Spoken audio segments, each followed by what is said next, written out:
ଆପଣମାନେ ଦେଖୁଛନ୍ତି ବତିଘର ପଞ୍ଚାୟତ ଅଗ୍ନିକାଣ୍ଡରେ ବିଶ୍ୱଧର ଧଉଳିଙ୍କ ଘର ପୋଡ଼ିଯାଇଛି। ଆଜି ଦୁଃଖର କଥା, ଆପଣମାନେ ଜାଣନ୍ତିନି କେନ୍ଦ୍ରାପଡ଼ା ଜିଲ୍ଲା ମହାକାଳପଡ଼ା ନିର୍ବାଚନ ମଣ୍ଡଳୀରେ ଏମିତି ଏକ ପଞ୍ଚାୟତ ଅଛି ଯେଉଁ ପଞ୍ଚାୟତରେ କି ଆପଣଙ୍କର ଯୋଗାଯୋଗ ବିଚ୍ଛିନ୍ନ।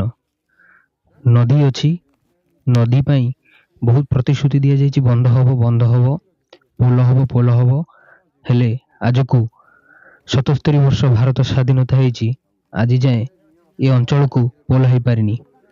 ଭାରି ଦୁଃଖର କଥା ଏହା କି ଯେ ଆପଣଙ୍କର ଅଗ୍ନିକାଣ୍ଡ ହବାରେ ଏ ବ୍ୟକ୍ତି ଜଣଙ୍କର ସମ୍ପୂର୍ଣ୍ଣ ଜିନିଷ ଯାହା କିଛି ଥିଲା, ସୁନା ଗହନା ଧାନ ଚାଉଳ କିଛି ଗୋଟେ ବଞ୍ଚିନି।